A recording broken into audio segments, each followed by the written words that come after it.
Lecture du livre du prophète Osée. Ainsi parle le Seigneur. Oui, j'ai aimé Israël dès mon enfance, et pour le faire sortir d'Égypte, j'ai appelé mon fils. Quand je l'ai appelé, il s'est éloigné pour sacrifier au Baal et brûler des offrandes aux idoles. C'est moi qui lui apprenais à marcher, en le soutenant de mes bras, et il n'a pas compris que je venais à son secours.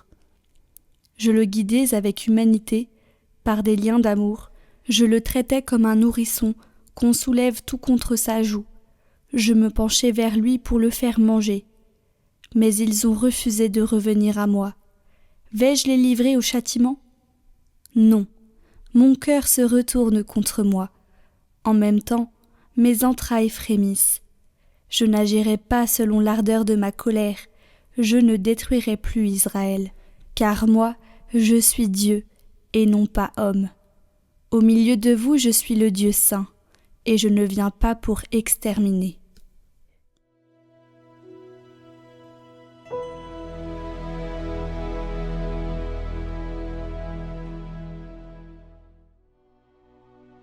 Que ton visage s'éclaire, et nous serons sauvés. Berger d'Israël, écoute, resplendis au-dessus des kéroubim.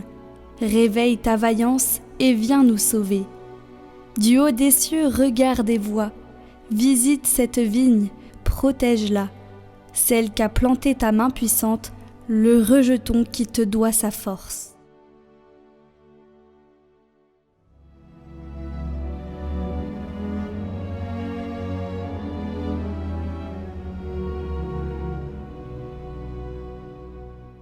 Évangile de Jésus-Christ selon saint Matthieu. En ce temps-là, Jésus disait à ses apôtres, « Sur votre route, proclamez que le royaume des cieux est tout proche. Guérissez les malades, ressuscitez les morts, purifiez les lépreux, expulsez les démons. Vous avez reçu gratuitement, donnez gratuitement. Ne vous procurez ni or ni argent, ni monnaie de cuivre à mettre dans vos ceintures, ni sac pour la route, ni tunique de rechange, ni sandales, ni bâton. L'ouvrier, en effet, mérite sa nourriture. Dans chaque ville ou village où vous entrerez, informez-vous pour savoir qui est digne de vous accueillir, et restez là jusqu'à votre départ. En entrant dans la maison, saluez ceux qui l'habitent. Si cette maison en est digne, que votre paix vienne sur elle. Si elle n'en est pas digne, que votre paix retourne vers vous. Si l'on ne vous accueille pas, et si l'on n'écoute pas vos paroles, sortez de cette maison ou de cette ville, et secouez la poussière de vos pieds. Amen, je vous le dis, au jour du jugement, le pays de Sodome et de Gomorrhe sera traité moins sévèrement que cette ville.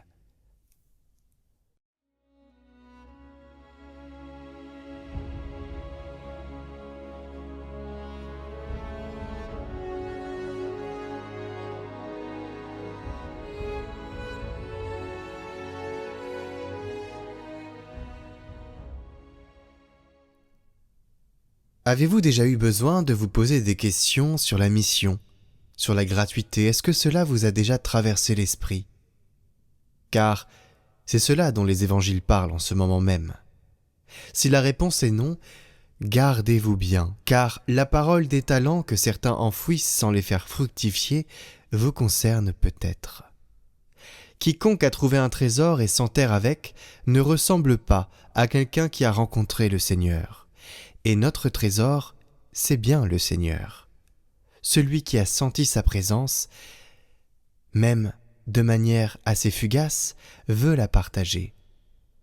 La mission n'est pas réservée à une caste spirituelle, elle est la conséquence naturelle de la rencontre. Jésus nous envoie sans or, sans sac, sans tunique de rechange.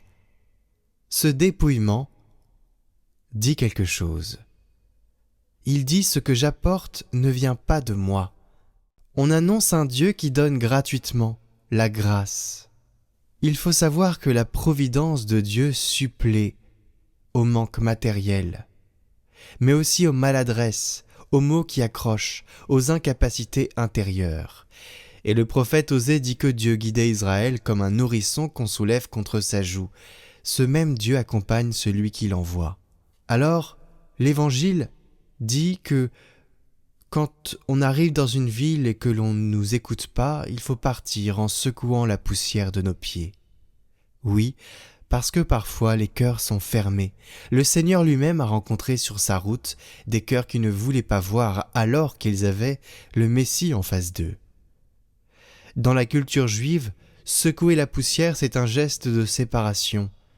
On restitue à l'autre la responsabilité de son refus. On repart sans porter la culpabilité du rejet.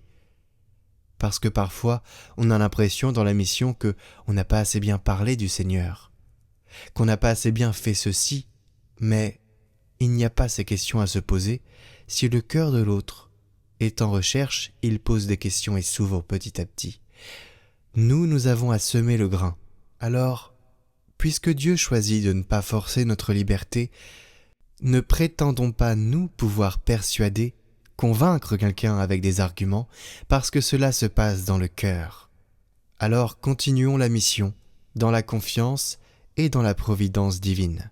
Mais aussi et surtout dans la prière, et cela peut se faire en musique, avec cette bénédiction d'Aaron tirée de la Bible, qui est une prière que l'on peut adresser à ceux qui n'ont pas encore rencontré le Seigneur, ou à ceux qui ont déjà rencontré le Seigneur, mais qui sont dans un combat, pour qu'il apporte la paix. Je vous laisse découvrir cette nouvelle musique de l'Emmanuel.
Tout de suite, votre parcours d'été, l'art d'aimer Jésus.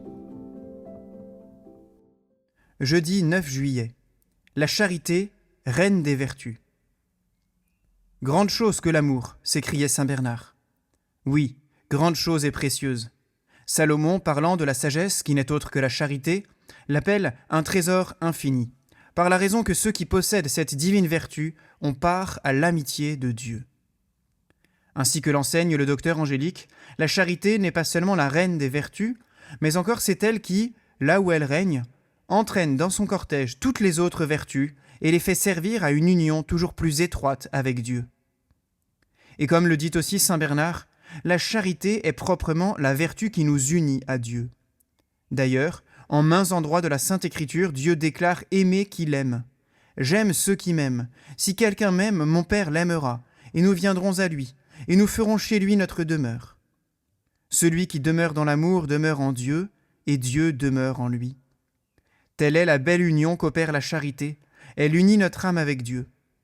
En outre, l'amour donne la force des grandes choses, le courage de tout entreprendre et de tout souffrir pour Dieu. L'amour est fort comme la mort. Rien n'est si dur, écrit saint Augustin, que le feu de l'amour n'en triomphe. Rien n'est si difficile que la ferveur de l'amour n'en ait raison. C'est que, selon le mot même du saint docteur, quand on aime, il n'y a pas de peine, ou l'on aime jusqu'à sa peine.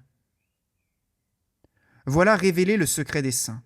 Des plus intellectuels aux plus pratiques, des saints docteurs aux saints enfants, ils sont animés par une seule et même intention, un seul et même dynamisme, tout droit infusé par le cœur de Dieu, la divine charité.